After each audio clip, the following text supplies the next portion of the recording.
अस्सलामु अलैकुम वरहमतुल्लाहि वबरकातुहू। उम्मीद करता हूँ कि इंशाअल्लाह सुम्मा इंशाअल्लाह सभी सामाईन बाखैर होंगे। दुआ है अल्लाह रब्बुल आलमीन आप सभी को ताहयात अपने हिफ्ज़ व आमान में रखे, आमीन सुम्मा आमीन। जी मैं हाज़िर हूँ आपका मेज़बान नवेद कौसर उस्मानी सलफ़ी। आजकल के माशरे के हालात जो चल रहे हैं उसी पर गौर और फ़िक्र करने की ज़रूरत है हम सभी को कि आज गुर्बत, लाचारी, मजबूरी, मुफलिसी का दौर तो उम्मत मुस्लिमा पे है ही, लेकिन उसकी कुछ और वजह भी हैं।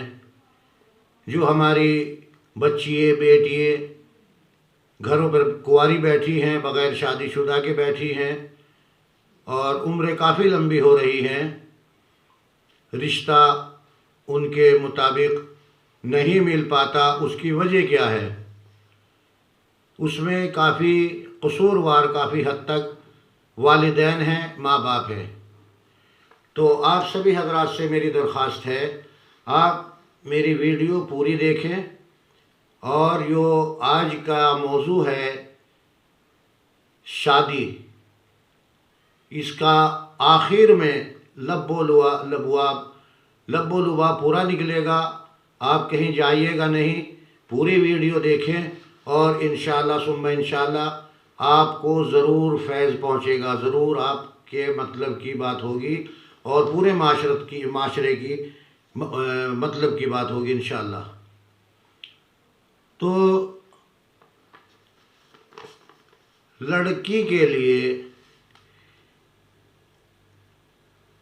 लड़कों की तलाश जारी रहती है।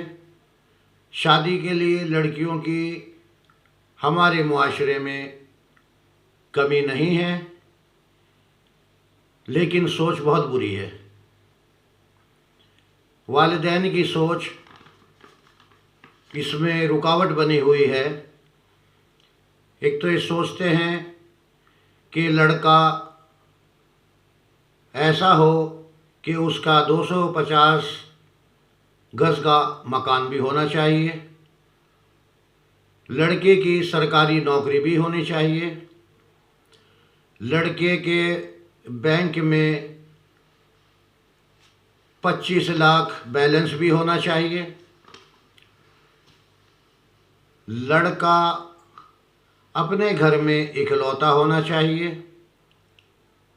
बहन ना हो या फिर शादीशुदा हो, लड़के के पास कार भी होनी चाहिए, लड़का लंबा, पतला और स्मार्ट भी होना चाहिए, लड़का शराब सिगरेट ना पीता हो,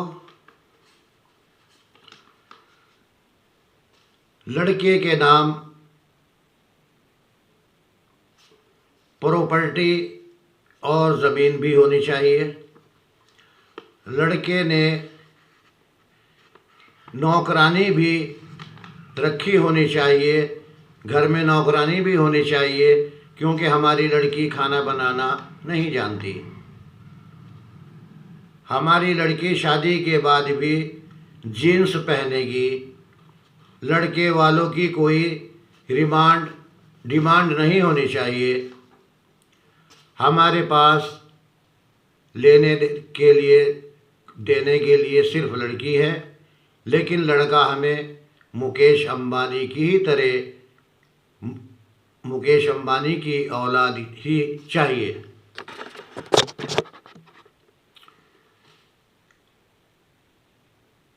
हमारी लड़की को घूमने का बहुत शौक़ है।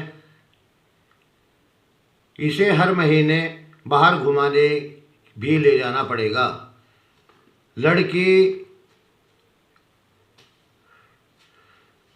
लड़का लड़की को जॉइंट फैमिली में नहीं रखेगा, लड़की गांव में नहीं रहेगी, पर ज़मीन होनी भी ज़रूरी है। ये भी करवाएंगे। बेशक हमारी लड़की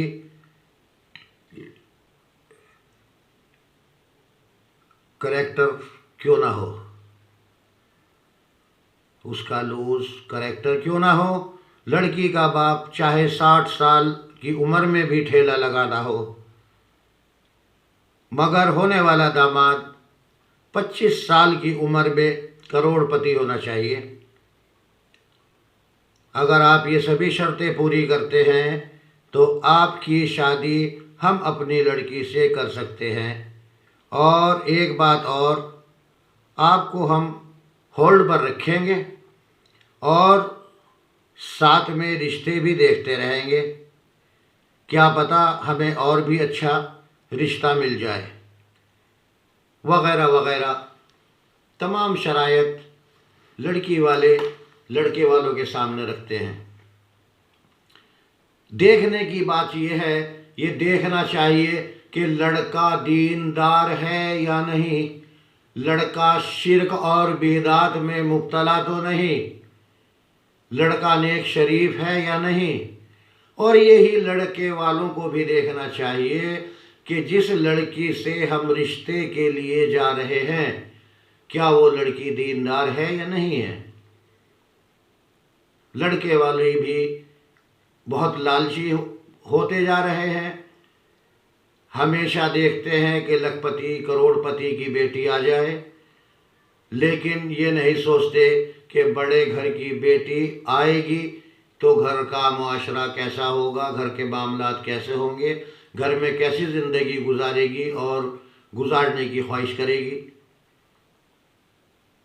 आज हमारे मुआशरे के अंदर बहुत लड़कियाँ बैठी हैं, गरीब लाचार मजबूर बाप बैठे हैं कि कोई अच्छा रिश्ता आ जाए, लेकिन जितने अच्छे लड़के हैं, स्मार्ट हैं, खूबसूरत हैं, उनको वही पसंद करते हैं जो लखपति करोड़पति हैं। और वो भी बड़े शान से गाड़ियों में जहेज़ भर के गाड़ियाँ सजा करके रोड पे निकलते हैं। रास्ते में कितनी बस्तियाँ गरीबों की मिलती हैं, कितने गरीबों की बच्चियाँ देखती होंगी, कितने गरीबों के दिलों से आहें निकलती होंगी कि काश हमारे पास भी कुछ होता और हमारी भाई बेटी भी शादी हो पाती। आज मुआशरा बहुत ख़राब होता जा रहा है। हमें देखना चाहिए कि जो लड़की हम पसंद कर रहे हैं वो इस लायक है या नहीं, कि वो घर में आकर हमारे माँ बाप की इज़्ज़त कदर करेगी या नहीं करेगी, किसी आने जाने वाले की इज़्ज़त कदर करेगी या नहीं करेगी। हमें देखना चाहिए कि घर की तरफ ध्यान देगी या नहीं देगी। आजकल एक लाइन चली आ रही है, लड़की शादी करके ससुराल पहुंचती है, लेकिन हर टाइम जो है मैके में ट्यूशन ली जाती है। मैके में ट्यूशन चल रही है, हर बात की खबर वहां तक पहुंच रही है, आना जाना हर बात का हो रहा है। ये बात ध्यान रखें, जो लड़की ससुराल में जाकर मैके से ट्यूशन लेती है, अगर लड़का नेक शरीफ सही है तो उस लड़की के हाथ में बहुत जल्दी तलाक की डिग्री आ जाती है। माई भी बहुत बेगैरत होती हैं, समझाती नहीं कि बच्ची हर चीज़ की हमें इत्तला दे रही है, हर चीज़ की खबर दे रही है। आज ससुर ने ये कहा, आज सास ने ये कहा, आज देवर ने ये कहा, आज जेठ ने ये कहा, आज देवर के साथ मैंने ये किया, देवर मुझे ऐसे परेशान करता है, या सास मुझे ऐसे परेशान करती है, या ससुर मेरे टांगे दुखाता है, मुझे भाग दौड़ कराता है, मुझे परेशान करता है। इस तरह की बातें अगर लड़की करती है तो नेक शरीफ माँ का काम ये बनता है कि उसको समझाए कि वहाँ पे रहकर कंप्रोमाइज़ करे, घर को तरीके से चलाए, सबको साथ ले करके चले। जिसके बड़ा छोटा घर पे नहीं होता, जो अपने बड़ों को बड़ा नहीं समझती, वो कभी आबाद नहीं होती। दुनिया में जब तक रहती है वो चाहे शौहर के साथ खुश रहे, लेकिन दिली जो खुशी उसको मिलनी चाहिए, जो एडजस्ट फैमिली के अंदर रह कर के खुशी होती है, खुशी मिलती है, एक दूसरे के दुख सुख में काम आते हैं, वो अलग थलग रह कर के नहीं। आज माँ बाप देख रहे हैं लड़का अकेला होना चाहिए, तन्हा होना चाहिए, उसका अलग से अलग ही मकान होना चाहिए, अरे जो है अलग फैमिली में रहना चाहिए। माँ बाप से दूर रहना चाहिए, हैं। उसके कोई कुंवारी बहन ना होनी चाहिए, अगर कोई बहन है तो शादीशुदा होनी चाहिए। बेटी सुकून से रहे, अलग रहे, जैसे चाहे रहे। लड़के वाले भी ये नहीं देखते कि जो हम ब्याह करके ला रहे हैं वो दीनदार है या नहीं है। बहुत को देखा है, सूरज निकल गया है, तुलु आफ्ताब हो गया है, 3-3 4-4 घंटे तक पड़ी हुई सो रही है, ना नमाज की है ना रोज़े की है, सर खुला है, चोंडा बंधा हुआ है, बेहयाई वाले कपड़े हैं, ऐशन फैशन है, छतों पे घूमा जा रहा है, इधर उधर छांका जा रहा है। ये तरीक़ा मुसलमान बच्चियों का, मुसलमान औरतों का नहीं है। इसका कब पता लगेगा कि नहीं है या है? अगर घर से ही वालिदैन ने तालीम सही दी होगी। अगर वालदा सही है, माँ सही है, तो आगे चलने वाली नस्लें जो हैं वो भी सही रहेंगी इंशाअल्लाह। और जब माँ ने बेटी को छूट दे रखी, बाप ने बेटी को छूट दे रखी, तो जैसे चाहे उसकी मर्ज़ी, जैसे वो देखेंगे कैसे लोगों में ऐशन फैशन चल रहा है, कैसे लोगों में पहनावा चल रहा है, कैसे लोगों में नाच कूद डांस वगैरह चल रहा है, वो भी ऐसे ही करेगी। और बेहयाई बेशर्मी बिल्कुल हद को पार कर देगी, अपनी दुनिया और आखिरत बर्बाद कर लेगी। सबसे बड़ी चीज़ आखिरत है। दुनिया आखिरत की खेती है। ये दुनिया में यहाँ पर रह करके हमने नेक अमाल किए, वही आखिरत में इंशाअल्लाह काम आने वाले हैं। ये दुनिया की ज़िंदगी चंद रोज़ा है, हमेशा की ज़िंदगी आखिरत की ज़िंदगी है। हमें चाहिए कि आने वाली जो आखिरत की हमेशा की ज़िंदगी है उसकी फ़िक्र करें, उसका ख्याल करें। ये दुनिया अपने हिसाब से हमें लेकर के नहीं चलनी है। हमें ये देखना है, हमारे सामने नमूना है, हमारे सामने मिसालें मौजूद हैं कि नबी करीम सल्लल्लाहु ताला अलैहि वसल्लम की भी बेटियाँ थीं, आपकी अहलिया मोहतरमाएँ भी थीं, हैं।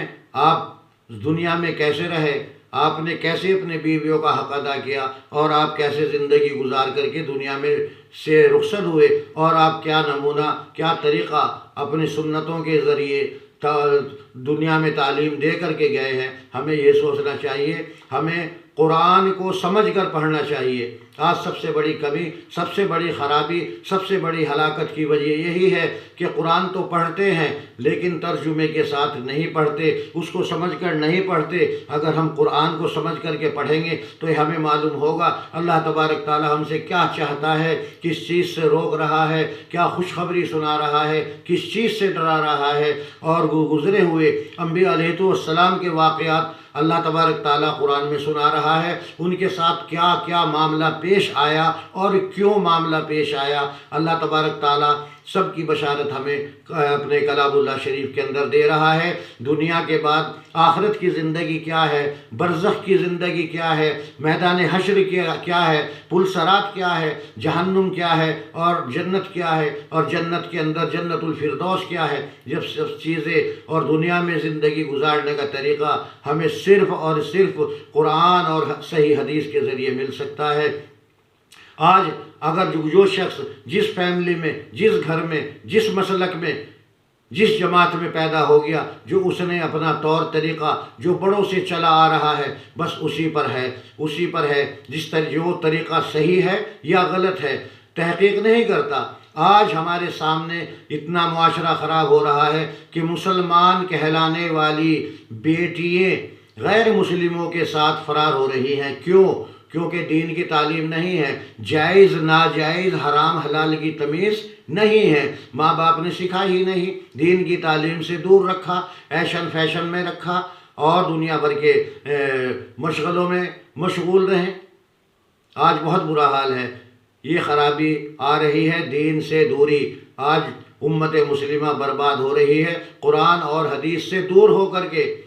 हमें कुरान को समझ करके पढ़ना चाहिए, और जो हदीसों की किताबें हैं, सही बुखारी शरीफ, सही मुस्लिम शरीफ, अबू दाऊद शरीफ, तिरमिज़ी शरीफ, इब्न माजा, नसाई वगैरह, हमें इनको पढ़ना चाहिए और देखना चाहिए कि नबी करीम सल्लल्लाहु अलैहि वसल्लम की अहादीस मुबारका क्या क्या हैं और किस मौके पर हैं और किस सूरत में हैं, और ज़िंदगी गुजारने का हमें क्या तरीक़ा बताया है।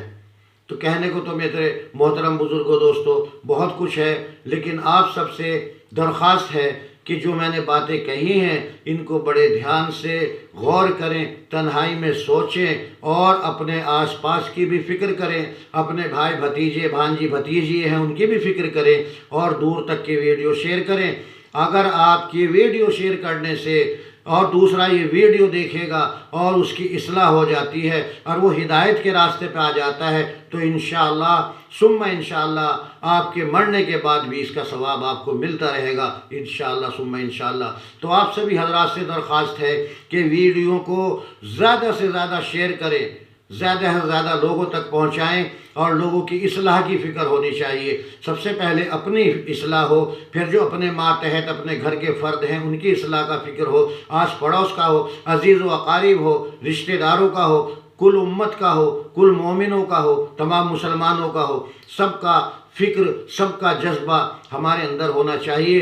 क्यों नबी करीम सल्लल्लाहु अलैहि वसल्लम आखिरुज़्ज़मा थे, आखिरी नबी थे, आपके बाद नबूवत का सिलसिला बंद हो गया, अब कोई नबी आने वाला नहीं। हर उम्मती मोहम्मदी पर फ़र्ज़ है कि वो जो दीन की बात जानता है वो अपने दूसरे भाई तक पहुँचाने की कोशिश करे। ये बहुत बड़ा सदका जारिया है। उम्मीद है इंशाअल्लाह मेरी बात को आप समझेंगे और समझ गए होंगे और आपसे दरख्वास्त है मेरी वीडियो को देखें। मैं अपनी वीडियो के अंदर इस्लाही बात के साथ साथ जो जिस्मानी जो इलाज वगैरह होते हैं उसका भी बताता हूँ। अगली वीडियो में इंशाअल्लाह जो ये मौसम चल रहा है इसमें नज़ला है, खांसी है, बुखार है और जो दुनिया भर के डेंगू सेंगू चल रहे हैं और ये जो और दूसरी आफतें बीमारी चल रही हैं इनके मुतालिक इंशाअल्लाह आपको फार्मूला बताऊंगा और फार्मूला आसान होगा जो आप लोग घर पे बना सकें, अपने बच्चों अपने बीवियों का अपना खुद ख्याल रख सकें ये कोरोना से ताकि हिफाजत रह सके। दुआ है अल्लाह तबारक ताला मुझे भी और आपको भी सिराते मुस्तकीम पर आखिरी सांस तक कायम और दायम रखे और अल्लाह तबारक ताला हम सभी की अपने फजल व करम से इस्लाह फरमाए। अल्लाह तबारक ताला हमारे बड़े छोटे जो तेरे हुजूर पहुँच गए अल्लाह सब की मग़फ़िरत फरमाए। आमीन सुम्मा आमीन। अस्सलामु अलैकुम व रहमतुल्लाहि व बरकातुहू।